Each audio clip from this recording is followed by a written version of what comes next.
Good morning, welcome to JDCars and welcome to the most important car of 2018.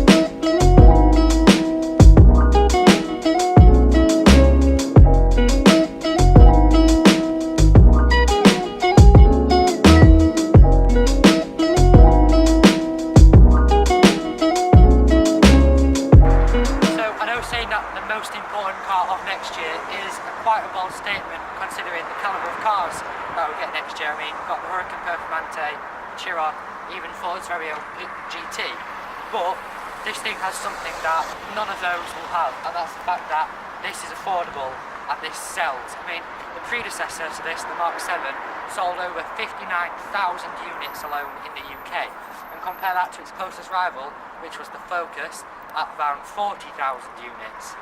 So the closest rival to this thing that wasn't a Ford was the Golf, which only managed to sell 36,000 units, which, yeah, this is like 20,000 more. So what is it? Well, it's here to replace the previous car, the Mark 7, which spanned from 2008 all the way up to earlier this year, 2017. Now, it was the most popular car in the range as it was one of the most affordable, and personally my favourite, especially in an ST format, which I cannot wait until I see one of those in this, because I've seen pictures and it looks insane. Well, what's new? Well, originally when they started designing this car, Ford only planned to give it a bit of a facelift, but the engineers started changing a few small things, and eventually we got this, which compared to the old one, it looks a hell of a lot different. I mean, everything's changed.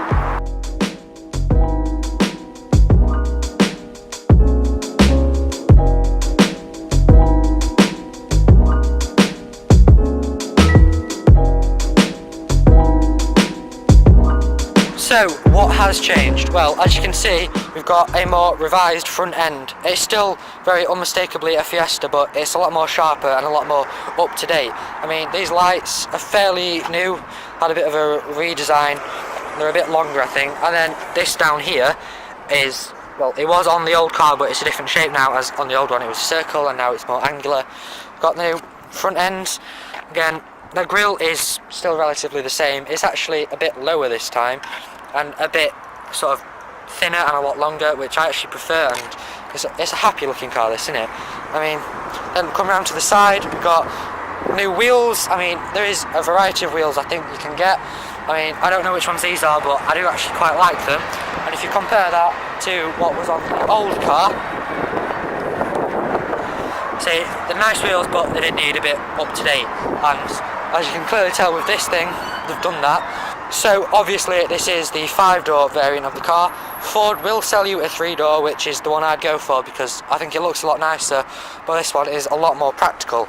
Then if we come round to the back, you can see you've got a completely new rear end as well. It's quite a bit wider than the old car and a bit taller, and I actually quite like it.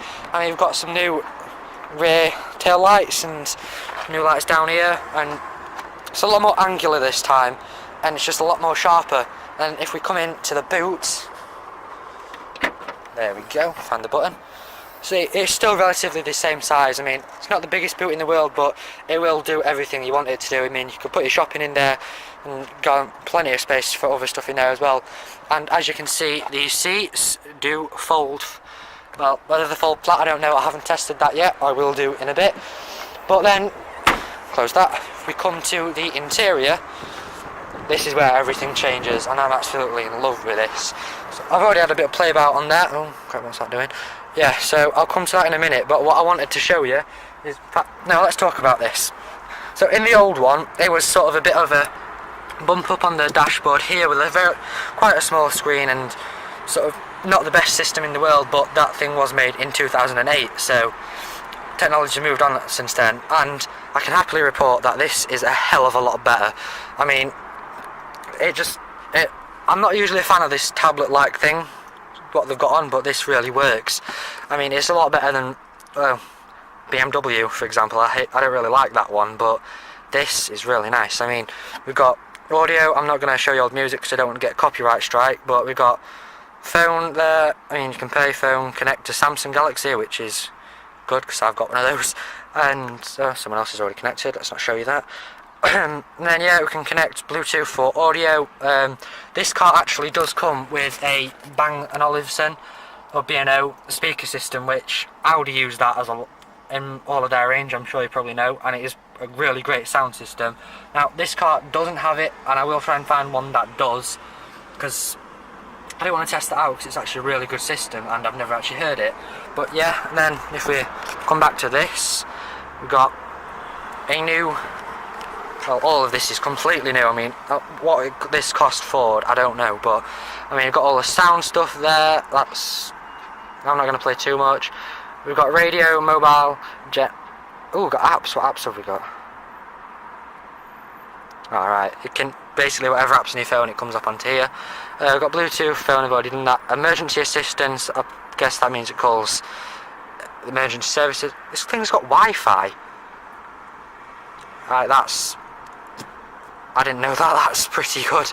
It's got Apple CarPlay, which is becoming really prominent now. I mean, the Golf has it, so this thing should have it, and it does. And then we've got a load of other stuff. You've got voice control. I'm not sure how well that works, I will come back to that in a minute. But then I want to show you this new steering wheel, because as you can see, it is a lot different. I mean, it's a lot chunkier than last time.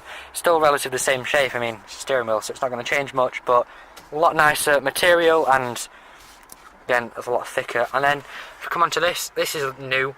I don't know what to think. I do, it's nice. I mean, it's very clear, but I mean, from pictures it actually looks like an LED screen, which I don't know if they'll do that on a higher spec car, but I'll find out for you. But yeah, I really like that. And then, so that is basically the interior.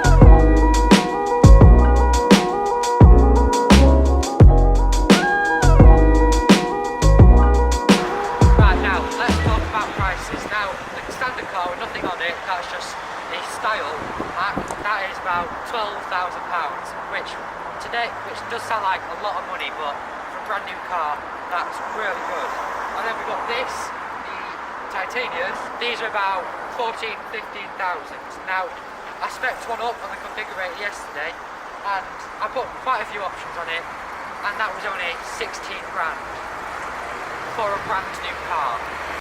So by this point in the video, the wind got really bad, so you couldn't actually hear what I was saying. But basically, all I was on about is the fact that I configured this car on the Ford configurator.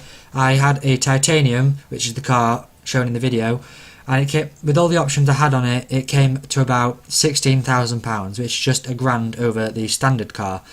Now, if that is a lot of money for you to shell out on a new car, Ford do offer a finance deal. Now, I had a look at this, and the spec I had over 3 years with about 12,000 miles a year, which is the national average for a car, came to about £260 a month, which is a very good price. So one thing I wanted to talk about was the engines in this thing, because Ford will sell you a variety of engines. We've got the 1 litres, the 1.1s again, then a 1.5, which we're actually getting in the ST, which I can't wait to film.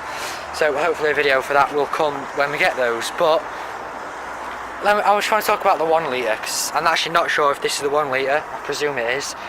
But the block on one of those will actually fit on an A4 piece of paper. I mean, that's tiny. And then they're also going to strap a turbo and a supercharger to it, which means it will produce 140 PS in a 1 litre. And that's, I mean, the 1.5, which you can get, which is sort of like a basic model, that'll only do 85, and that's without a turbo or anything. So, yeah, for a 1 litre, that's impressive.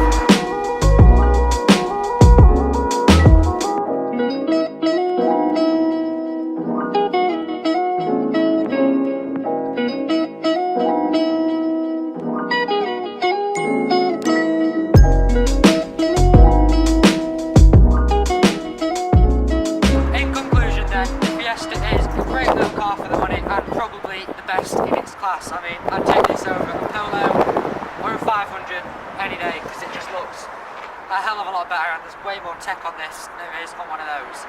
And before we end this video, I'd just like to say a massive thank you to Craig here at Stoneacre Ford, Doncaster, for letting me film this, because to be honest I thought he'd just tell me to get lost when I rang up, but he didn't. So yeah, but as always, let me know your opinions on the car in the comments box down below. And as always, if you enjoyed this video, drop a like or leave a comment, subscribe if you do, and I'll see you next time.